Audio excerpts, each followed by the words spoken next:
Hey there and welcome back. Today we're diving into this powerful message from Bishop T.D. Jakes. Oh, this is a good one. Yeah. He uses the story of Ruth and Naomi Right. to explore this idea of famine. Okay. But get this, he goes way beyond the literal, Okay. showing how famine can be a catalyst for some pretty incredible changes and blessings. Wow. Okay, so like metaphorical famine. Exactly. Okay. So I'm intrigued. he uses this very basic need, like food, sustenance, Right. to represent any kind of lack. Okay. It could be purpose, love, direction, even faith. That feeling of emptiness. That emptiness, that's the famine he's talking about. Yeah, I see that. And it really broadens the relevance for all of us, right? Absolutely. He connects this idea of famine to migration. Yeah. Just like Naomi's family leaving Bethlehem, the house of bread. Oh, the irony. Right. They leave for Moab out of desperation. Wow. But it makes you think about those tough choices people make Yeah. when they feel backed into a corner. Exactly. They have no other options. Right. And he doesn't shy away from the modern parallels either. No, he doesn't. He ties this into migration today, Right. driven by, well, all sorts of hardships. He even touches on America's identity. Oh, interesting. How a nation built on, Christian values Right. was also built by people fleeing famine, Yeah. all kinds of famine. It's true. It really makes you think about who we are as a nation Yeah. and how we should be responding to those in need. Let's unpack the story a bit. Okay. Naomi loses her husband and sons in Moab, Mm-hmm. and she returns to Bethlehem empty when she hears the famine is over. Oh, wow. It's such a stark image of loss. Yeah. And Jakes really doesn't sugarcoat her emotional state. No, he doesn't. What I think is so powerful is how Jakes differentiates surviving and thriving. Yeah. Naomi's a survivor, no doubt. Absolutely. But she is so broken, Mm-hmm. she doesn't want company. Wow. Or to even be called Naomi. I know, and Naomi means my joy. It's like she's lost her joy completely. It makes you think about how sometimes Yeah. just getting through something Right. doesn't feel like victory at all. You just survive. You don't thrive. And this is where Jakes offers some really important advice, I think. What's that? He says to give ourselves grace, allow time to heal, That's good advice. and not to pressure ourselves to be who we were Yeah. before Yeah. the hardship hit. It's so important Right. to be gentle with ourselves. He's speaking directly to that feeling of being lost and overwhelmed Yeah. and reminding us that it's okay to not be okay. Absolutely. He doesn't leave us stuck there, though. No. Jakes reminds us that just because one chapter ends doesn't mean the whole book is over. I love that. He challenges us to rediscover ourselves, Okay. pointing out that new talents and opportunities can come from loss. Oh, wow. It's powerful. Yeah. A reminder that our stories aren't finished. They're still being written. I love how Jakes brings in those unexpected success stories. Oh, yeah. Like who? Colonel Sanders, starting KFC at 60. Oh, wow. Grandma Moses, Right? becoming a famous artist in her 70s. Amazing. It's like a giant permission slip to keep pursuing our passions, I love that. no matter our age or what we've been through. It's never too late. And Jakes emphasizes that it takes time to reach our full potential. Right. Hardships can actually forge qualities like resilience and tenacity, The things that help us the succeed. things that make us successful. Exactly. I see where he's going with this. Okay, here's where the plot thickens. Okay.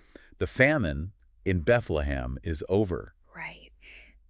but there's a new kind of famine brewing in Naomi's heart and seemingly in Ruth's future. As a young widow, right? Exactly. What's interesting is how Jakes points out Naomi's blindness. Yeah. She's so consumed by her pain Mm-hmm. that she doesn't realize bringing Ruth to Bethlehem is actually a huge blessing. Right. Not just for Ruth, but for the world. Mind-blowing, right? It is. If Naomi hadn't brought Ruth, Right. there'd be no Boaz, Oh, wow. no lineage leading to King David, Mm-hmm. and ultimately, no Jesus. Wow. That's incredible. Jace highlights this ripple effect Yeah. to show how even in our brokenness, Mm-hmm. we could be part of something so much bigger.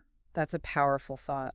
It really is. Sometimes pain refines us, right? Yeah. It reveals our strength Mhm. and sets us on a path we never saw coming. It's like God works in mysterious ways, He does. often using those darkest moments to bring about his ultimate plan. It's a beautiful mystery. It is. It really is. And Ruth embodies that unwavering faith, doesn't she? Oh, absolutely. Mm-hmm. Choosing to stay with Naomi, embracing her God even when things are so bleak. Yeah. Such a powerful testament to the strength we can find. It's inspiring. Right. When we trust a higher power. Absolutely. And Jake's does shift toward hope and overcoming, Okay. emphasizing that every famine has a beginning and an end. This is where his message becomes so relevant Yeah, I see that. for those who feel stuck Mm-hmm. in their current struggles. He's offering a lifeline. And this is where Jake's gets really symbolic. Oh, how so? Connecting the barley harvest, Sure. ending the physical famine, Okay. with the seed that addresses both physical and spiritual hunger. Oh, I see. It's brilliant how he introduces Jesus being the bread of life. Yes. Offering that nourishment beyond our material needs. Exactly. That deeper level of fulfillment. Yeah. That sustains us even when the world feels barren. It's about a source of strength that goes beyond what we can see or touch. Absolutely. It's a spiritual nourishment. So we've got famine, migration, loss, rediscovery, faith, hope. Wow. It's a lot to unpack. And this reminder that even in the darkest times, God provides in ways we might never expect. Right. I don't want to rush this. No, let's take our time with this. This idea of finding success later in life is so relevant for our listener. It is. The world often pushes this narrative of making it early. Yeah, you have to be successful by a certain age. And it makes us feel like we failed if we haven't achieved certain things. Jake's challenges that head on. I'm glad he does. Okay, so first up, Okay. we have Colonel Harlan Sanders, The KFC guy. the founder of KFC. That's Yeah. right. You know, the guy with the white suit and the bucket of chicken. Of course.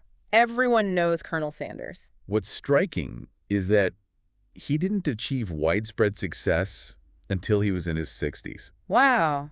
That's late in life. Before that, he held various jobs, Really? Like what? from a steamboat pilot to a gas station operator. I had no idea. It wasn't until he started franchising his fried chicken recipe Okay. that his life truly changed. So perseverance is key. And talk about perseverance. The first KFC franchise actually failed, Oh, wow. but he didn't give up. He had faith in his product. He had faith in himself, yeah. And that belief paid off. It's a great example of how setbacks don't have to define us. Exactly. We could overcome them. Jake's uses him to show how God can use our experiences, Right. even our failures, Mm-hmm. to prepare us for something greater. That's encouraging. It's never too late to pursue our dreams. Sometimes those dreams need time to blossom. Exactly. Who else does Jake's mention? Grandma Moses, Oh, yeah, the artist. the folk artist, Yikes. who didn't start painting seriously until she was in her 70s. That's amazing. She'd been an embroiderer, Okay.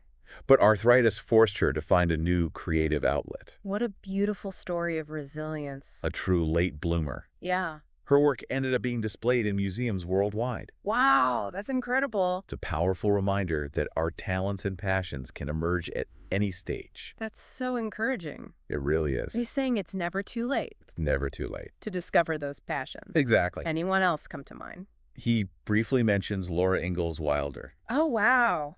Little House on the Prairie. That's right. Okay. She didn't publish her first book until she was in her mid-60s. Really? I didn't know that. All her life experiences Wow. provided such rich material for her writing, That makes sense. proving that our past can shape our future in amazing ways. It's all part of the journey. It really is. He also mentions Ray Kroc, right? He does. The McDonald's guy. Yeah, partnered with the McDonald brothers in his 50s To create the fast food empire. to create the empire. It seems like sometimes it takes time Yeah. to develop the wisdom, the skill, Your resilience. to make a real impact Jake's is really challenging this idea of the timeline. of a timeline for success. Yeah, like there's a set path you have to follow. Exactly. He's saying that's not true. He's saying success isn't a race. It's about finding our own pace It's about finding your own lane. Yeah. and trusting in God's timing. But what about Naomi? Yeah, what about her? Her story seems to be one of loss and bitterness. Right. How does she fit into this message of hope? That's a good question. It's a tough one, right? It is. But I think Jake's handles it beautifully. Okay. Remember, Naomi insists on being called Mara. Mara, meaning bitterness. Right. She's just so full of bitterness. She feels like her life is over. Yeah, like she has nothing left. But even in her brokenness, Mm. she brought Ruth to Bethlehem, Right. setting the stage for her to meet Boaz Wow.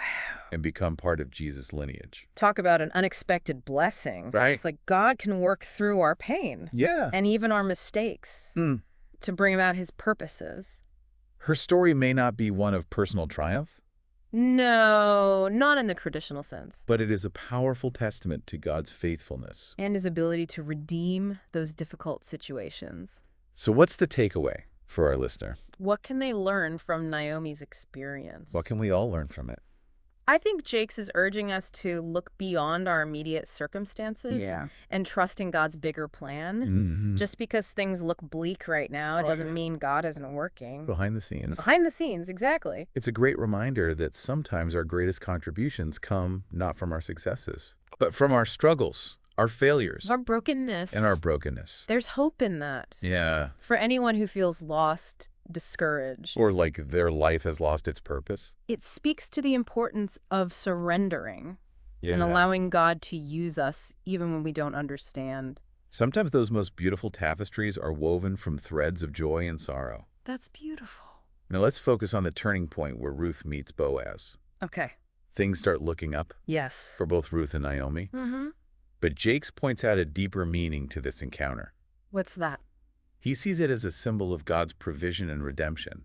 Oh. Boaz isn't just wealthy and influential. Right. He's a man of character, a kinsman redeemer, Yes. willing to step in and care for both Ruth and Naomi. It's like God sees us and sends help Exactly. when we need it most. It feels like an answer to prayer. It does. They were desperate. Yeah. But Boaz represents that intervention, that love, that mercy, reaching down to lift them out of hardship. It's a beautiful picture of grace. And Jakes draws this parallel between the barley harvest Okay. and Boaz as sources of provision. Interesting. The barley, the end of the physical famine, and then Boaz, signifying the end of the famine in their lives. Oh, I see. It's this beautiful layering of meaning. It is. It's interesting that Boaz notices Ruth while she's working in the field.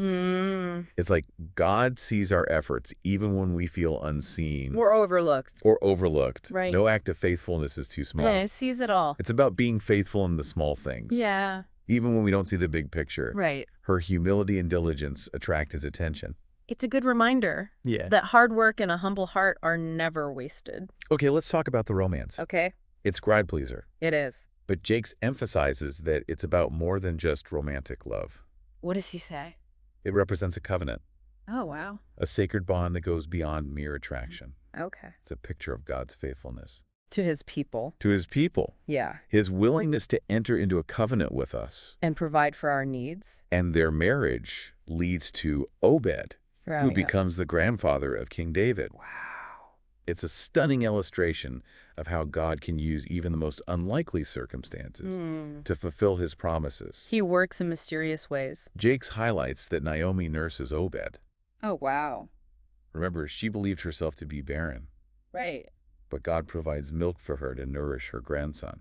What a powerful image of restoration and hope. God can bring life out of seemingly dead situations. It's a miracle. It's a beautiful reminder that God is always working to bring about his good purposes. Even when we can't see it. Even when we can't see it, he's moving. He's always working.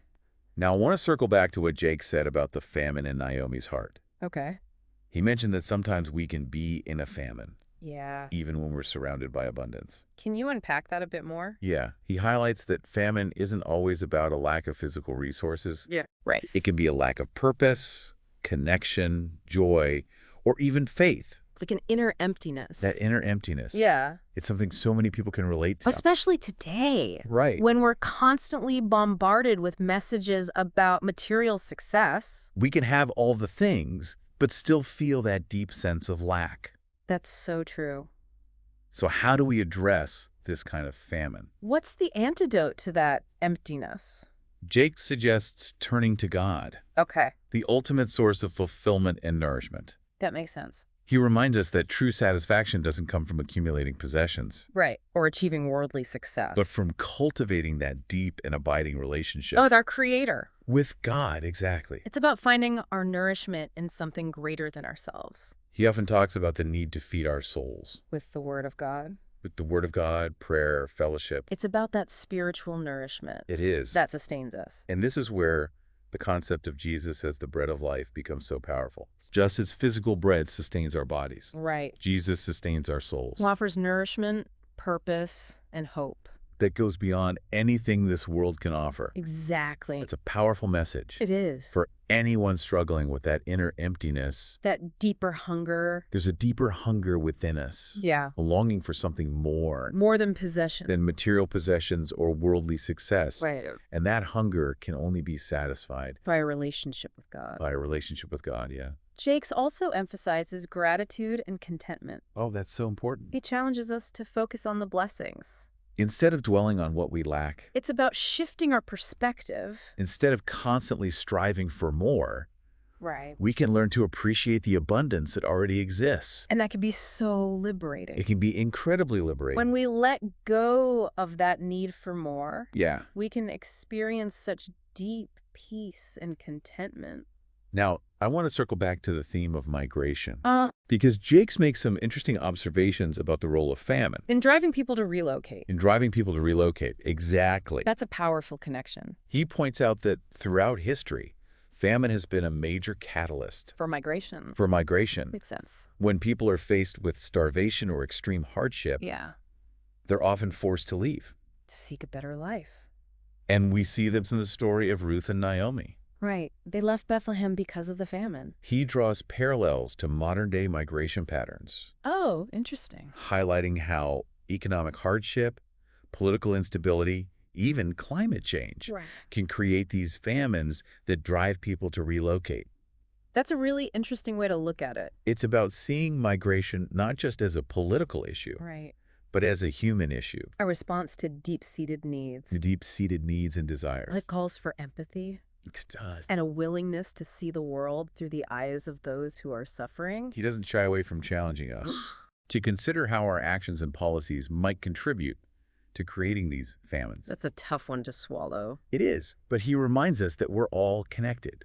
The choices we make can have a ripple effect on people around the world. It's about taking responsibility. It's a call to examine our own role in the global system. And to advocate for policies that promote justice. To advocate for policies that promote justice, equality, opportunity for all. It's a powerful challenge. Especially in a world that can feel so divided.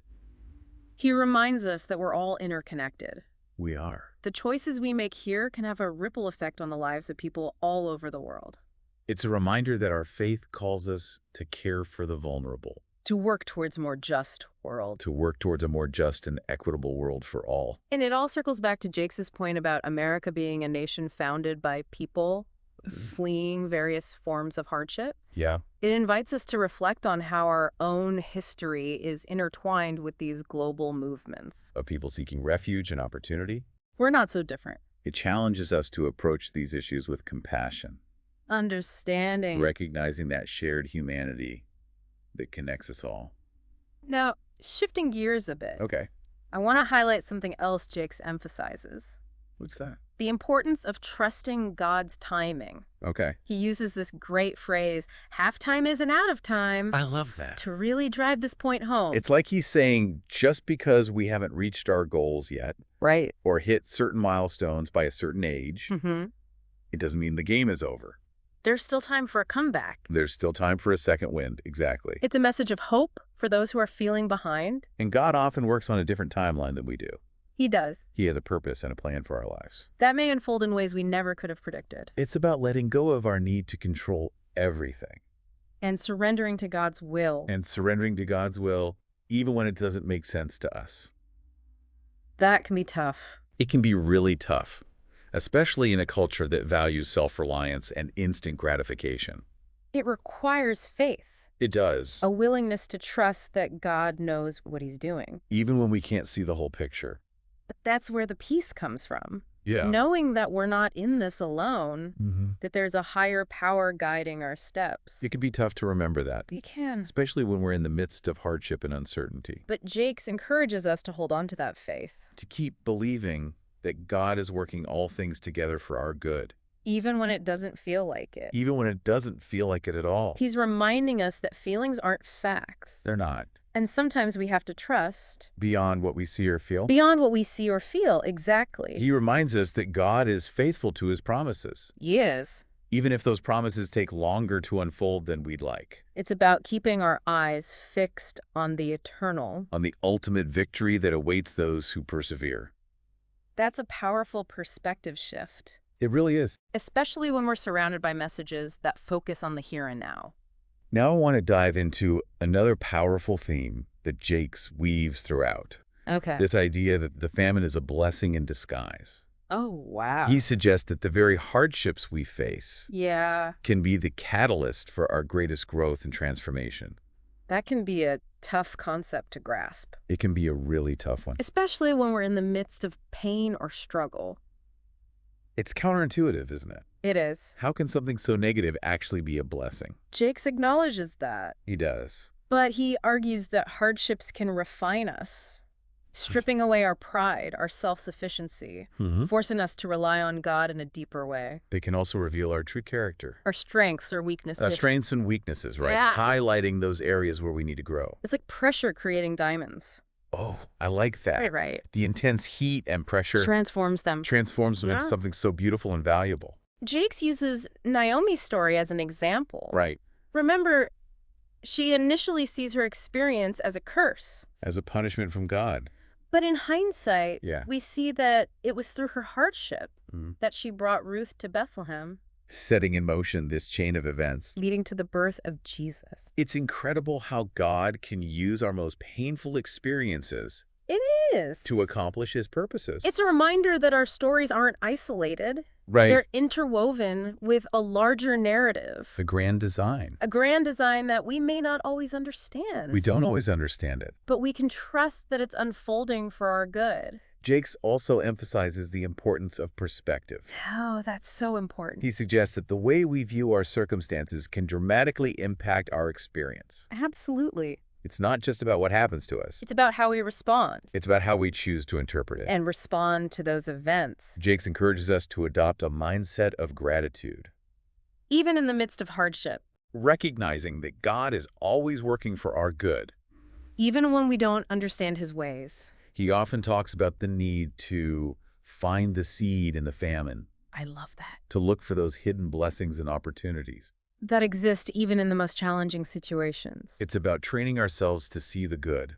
Even when it's hard to find. Even when it's hard to find. It requires a shift in focus. It does. A willingness to look beyond our immediate circumstances and trust in God's bigger plan. It's about choosing faith over fear, hope over despair. Trusting that God can bring beauty and purpose. Out of those broken situations. Okay, I want to circle back to that image of Naomi nursing Obed. Okay. Yeah. I think it encapsulates so much of what Jakes is trying to convey. It's such a tender image. It is. Full of hope and redemption. A woman who believed herself to be barren, suddenly finding herself able to nourish and care for a new generation. It speaks to that restorative power, that ability to bring life out of seemingly dead situations. Jakes points out that this is a supernatural occurrence. It is. A miracle. That speaks to God's power to restore and redeem. Even the most hopeless situations. It's a reminder that with God, nothing is impossible. Nothing is impossible with God. And it also speaks to the theme of legacy. Right. Naomi's suffering wasn't in vain. It wasn't. Through her pain and loss, she played a vital role in bringing about a lineage that would ultimately bless the world. Wow. Her story reminds us that our lives have a ripple effect. Our choices, our trials. That can have a lasting impact. On generations to come. It's a reminder that our lives aren't just isolated incidents. They're interconnected threads. They contribute to a larger purpose. And our stories matter. Our stories matter even when we don't see the full impact. Jakes encourages us to embrace this idea that our stories are part of a bigger narrative. Okay. A grand tapestry woven together by God's hand. That gives meaning to our struggles. Knowing that God can use them to accomplish something beautiful and lasting. Now, I want to talk a bit about the role of faith in overcoming famine. Okay. Because it's a theme that Jakes returns to again and again. It is. He seems to suggest that faith is not just a passive belief. Right. But an active force. That can change our circumstances. That can actually change our circumstances. He emphasizes that faith is not just believing that God exists.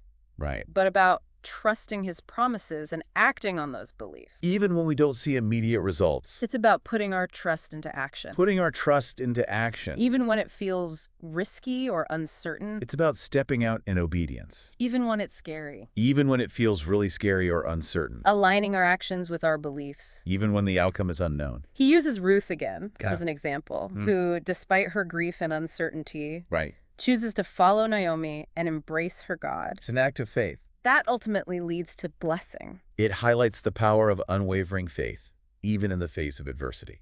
Our faith isn't meant to be static. It's meant to grow. It's meant to grow and deepen. As we walk through challenges.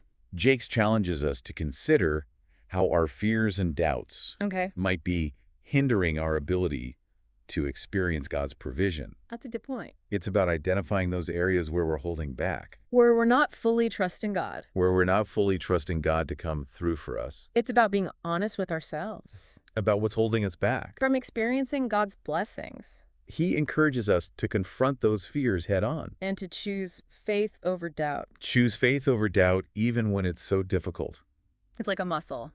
It is. The more we use it, the stronger it gets. The more we choose to trust God, the stronger our faith becomes. And the stronger our faith. The more we can walk through those difficult seasons. Exactly. Jakes also emphasizes the importance of speaking God's promises over our situations. Oh, that's powerful. It's about aligning our words with God's word. Declaring his truth. Declaring his truth, even when our circumstances seem to contradict it. Speaking life and hope. Speaking life and hope into our situations. Rather than giving power to fear and doubt. He talks about prophetic declaration, speaking God's will into existence. Believing that our words can shift the spiritual atmosphere. And create space for God to move. It's about partnering with God, releasing our faith. Through our words and actions. And trusting that he will honor those declarations. It's a beautiful picture. It really is. Of co-creating with God. Now, I want to touch on another key aspect. Okay. This idea of the famine being a catalyst for change. Oh, interesting. He suggests that the very hardships we face can propel us toward our destiny. That's a thought-provoking concept. We often view hardship as a setback. Yeah, something that hinders our progress. But Jakes argues that it can be a driving force. Pushing us in a new direction. Pushing us in a new direction, forcing us to develop new skills and strengths. He uses the analogy of a slingshot. Oh, I like that. You pull back, you're creating tension, potential energy, and when you release it, that energy propels the projectile forward with force. So the hardship is like pulling back on that slingshot. Creating the tension. That will ultimately launch us forward. The difficulties we face aren't meant to break us. They're meant to prepare us. For something greater. He suggests that the famine in Naomi's life, while incredibly painful, ultimately led her to a place of greater purpose. Greater fulfillment. It forced her to leave her comfort zone. Rely on God in a new way. Embrace a different path than she'd envisioned. And that path led her to the lineage of Jesus. It's a reminder that God can use our trials to redirect our steps. To move us out of situations that aren't serving us. And propel us towards our true calling. It's about trusting that God has a purpose. For our pain. That he can use those experiences to shape us and refine us. Into the people he created us to be. Now, I want to get a little practical. Okay. What are some takeaways from Jakes' message? That our listener can apply to their own lives. He offers a lot of practical guidance. He does. He goes beyond just inspiration. First and foremost, prayer. Okay. He reminds us that prayer isn't just about asking God for things. It's about connecting with him. Seeking his guidance and wisdom as we navigate these challenges. He often talks about the need to pray through our difficulties. Keep bringing our concerns and anxieties to God. Until we find peace and clarity. He also encourages us to be specific. In our prayers. Articulate our needs. And to trust that God hears and answers. And remember, prayer isn't a one-time thing. It's not. It's an ongoing conversation. An ongoing conversation with God. A constant connection that sustains us. Another practical step is seeking wise counsel. Oh, that's so important. He reminds us that we're not meant to go through these challenges alone. We need each other. God has placed people in our lives. To offer support. To offer support, guidance, and perspective. He encourages us to reach out to mentors, friends, family, well, even therapists. People who can offer a listening ear, encouragement, or practical advice.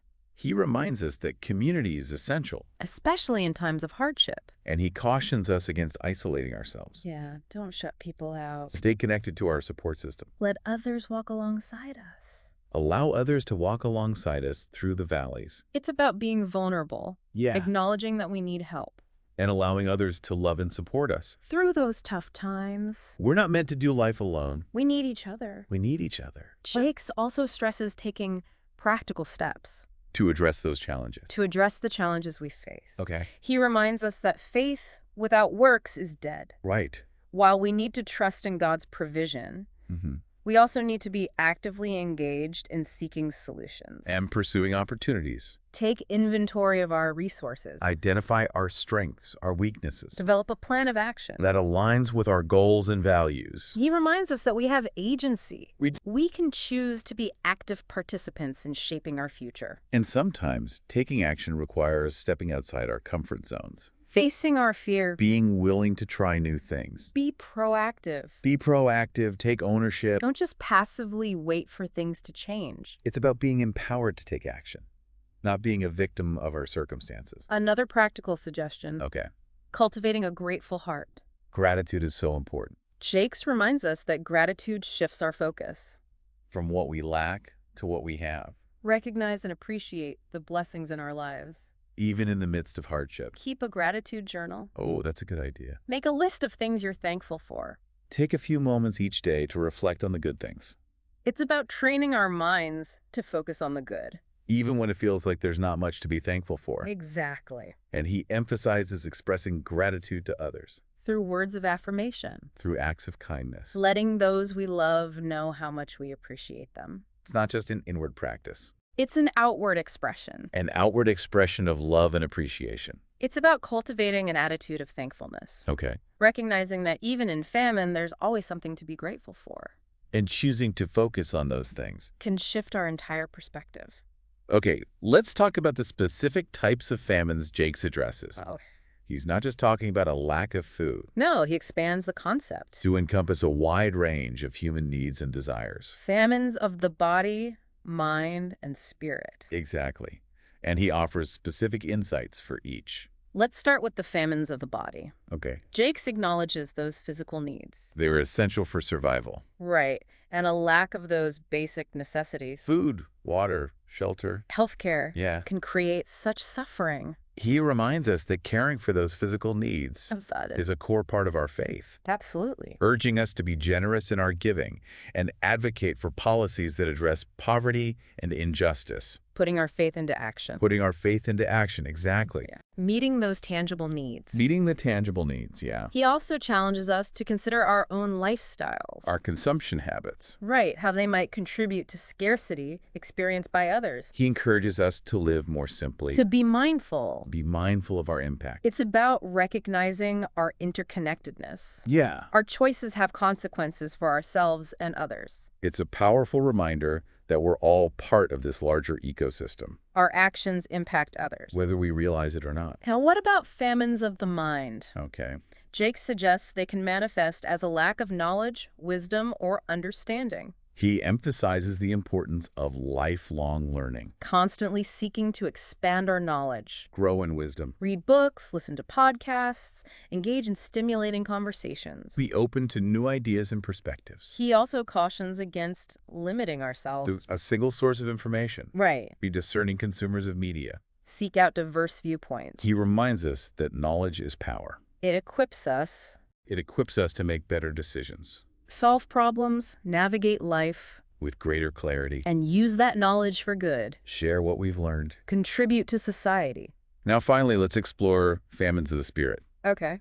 Jake speaks about this often. He does. Highlighting that deep longing within each of us. For connection, purpose, meaning. He suggests these spiritual famines can manifest as a sense of emptiness, a lack of joy. A feeling of being disconnected. Disconnected from God or our true selves. He emphasizes cultivating our relationship with God. Through prayer, Bible study, fellowship. Our souls need nourishment. Just as much as our bodies. We find that nourishment in God's presence. It's about recognizing that we're spiritual beings. And nurturing that part of ourselves is crucial. He also encourages us to explore our spiritual gifts and passions. Discover those unique ways God designed us to serve.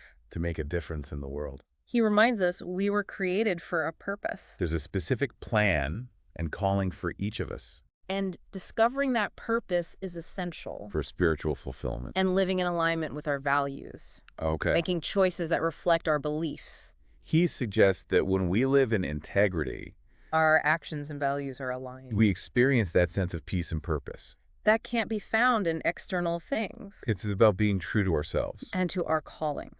Now, I want to touch on one final aspect. Okay. The importance of embracing change. Oh, that's a big one. He emphasizes that change is inevitable. It is. And our ability to adapt is essential for growth. He uses Naomi and Ruth as an example. Yeah. They were forced to leave their home, their culture. Everything familiar survived. And in that process, upheaval and transition. They discovered new strengths, new relationships. A new destiny. Jakes challenges us to view change not as a threat, but as an opportunity. As an opportunity for growth. Be flexible in our thinking. Be open to new possibilities. Embrace the unknown. He reminds us that God is with us through those times. Through those transitions. He's our constant companion. Our guide. Our source of strength. And he encourages us to trust in God's timing. To believe he's working all things together for our good. Even when the path ahead seems unclear. Jakes' message can be challenging. It can. He doesn't shy away from the realities of hardship. But he also offers a profound message of hope. He does. And resilience. Urging us to embrace the transformative power of faith and gratitude. And a willingness to trust God's plan. He reminds us that even in famine, there's the promise of a harvest. That's a beautiful image to hold on to. It is. Especially when we're going through difficult times. It reminds us that there's always hope. There is. Better days are ahead. And God is faithful. To bring about his promises. He's reminding us that our circumstances don't define us. Our identity is rooted in something much deeper. And that's where that message of hope and redemption comes in. Jakes reminds us that no matter what we've been through, no matter how broken, how lost we feel, God is always there. God is always there. To pick us up, dust us off. Set us on a new path. His love is unconditional. His grace is always available. No matter how far we've strayed. He offers this message of forgiveness, restoration, second chances. It's never too late. Never too late to turn things around. And experience the fullness of God's love. It speaks to those deepest longings. To be loved, accepted, made whole. A message that transcends cultures. It speaks to the universal human experience. Of pain, loss, that yearning for something more. And it resonates with everyone, no matter their background or circumstances. As we wrap up this deep dive into Jakes' sermon on famine, what are some of the most important points?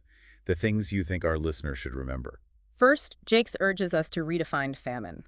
He challenges us to see that famine's not just about physical resources. It's about any kind of lack. Lack of purpose, love, direction, even faith. It's about recognizing those areas where we feel empty and unfulfilled. And seeking nourishment from God. He's the only one who can truly satisfy those deep longings. It's about remembering that we were created for connection with God and with each other. We're not meant to walk through this life alone. He reminds us that famine isn't the end of the story. Just as the famine in Bethlehem ended, so too will the famines in our own lives. It's about holding on to hope, trusting God's timing, and believing that he's working all things together for good, even when we can't see the whole picture. Jakes also challenges us to reframe our perspective on hardship.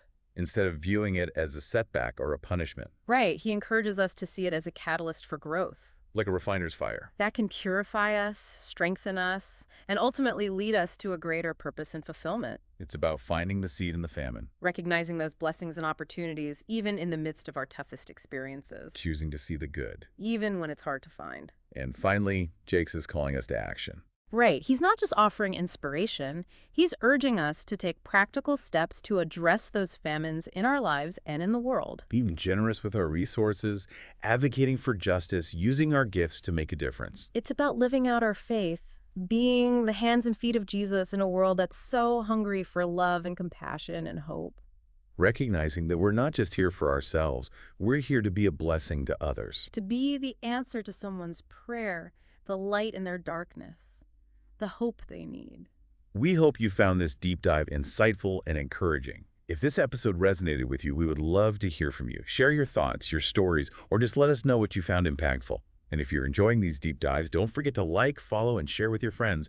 Until next time, keep seeking, keep learning, and keep diving deep.